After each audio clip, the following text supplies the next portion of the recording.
Hello, I'm Dr. Anjali Bhatawdekar. I'm a pediatrician. Hello, I'm Dr. Manoj Bhatawdekar. I am a psychiatrist.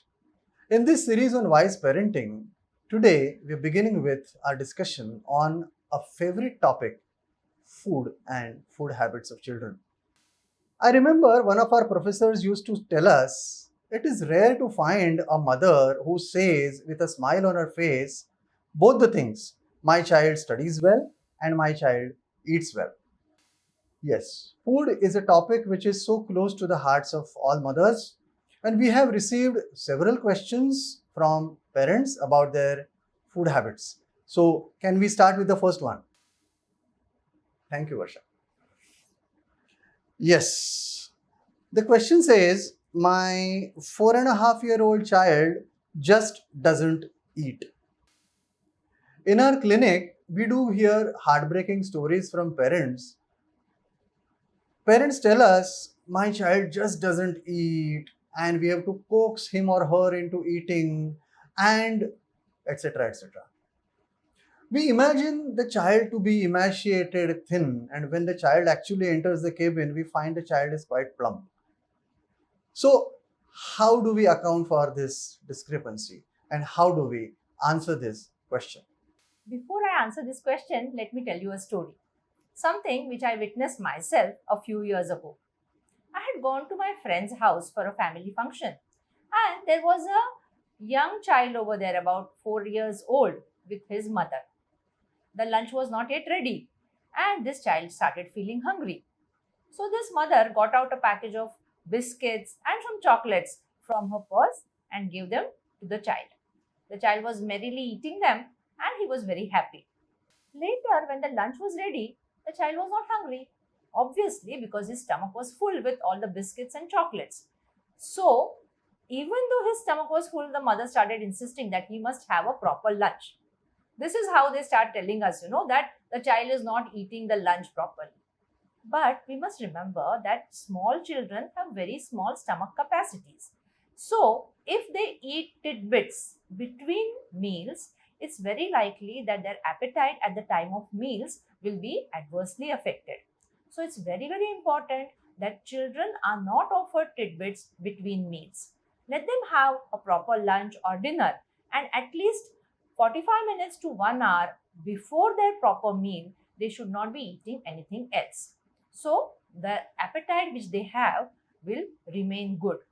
Also, having good exercise is very important. If you have a child who is just sitting in front of the television or watching his mobile, watching screen all the time, then it's very likely that because there's no exercise, he will not have a good appetite for his lunch or dinner. So, this is also one important factor. We also find that many times parents, especially mothers, have very high expectations about how much a child should be eating at lunch or dinner time. I have seen mothers of 4-year-olds who expect their child to eat two chapatis and rice and dal, sabzi, and everything at one go. Now, for a young child, this may not be possible. There are many times when young children prefer to eat either just, say, a roti and sabzi or dal and rice, but they cannot manage both as adults do in one meal. So, we must remember that, and it's easier and it's better that parents give small, frequent meals to children rather than expecting them to eat like an adult, everything at one go. Please remember that. Don't have too high expectations from your child. And many times, parents who have these high expectations land up in forcefully feeding their child. What does this result in? Invariably, this child vomits out the food, the excess food which he doesn't really want after the feeding is over. The most common cause of vomiting which we see in children is forced feeding. So remember not to feed your child if he is not hungry. I am reminded of an incident which was reported to me by a preschool teacher.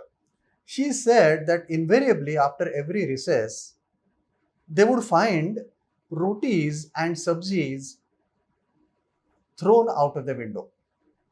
Obviously, children who would not manage to finish their tiffins because it was in excess of their stomach capacity were throwing these things down the window. So do not expect too much when it comes to eating. Eating should be enjoyable.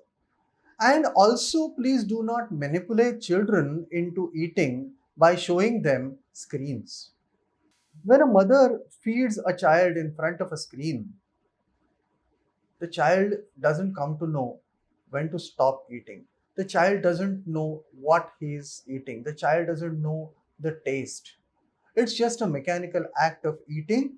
The mother keeps feeding and the child keeps eating.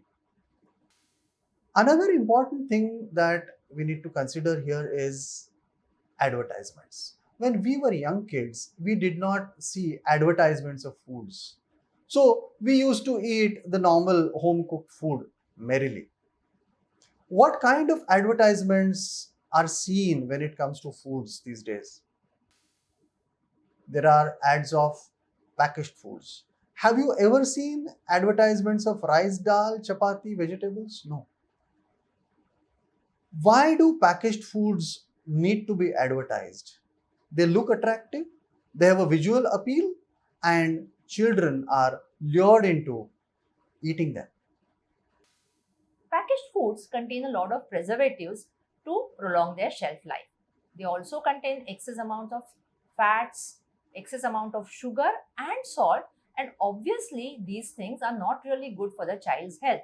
So a child who is having regularly packaged foods may have good weight, but he does not really get the nutrients that are necessary for his growth and development. Also, these foods are very tasty, so the child can get addicted to eating them. And many times we find that the child refuses to eat home cooked food but opts out for, say, noodles or other packaged foods which are advertised on the television. So, does it mean that we should never give packaged foods to the child? No.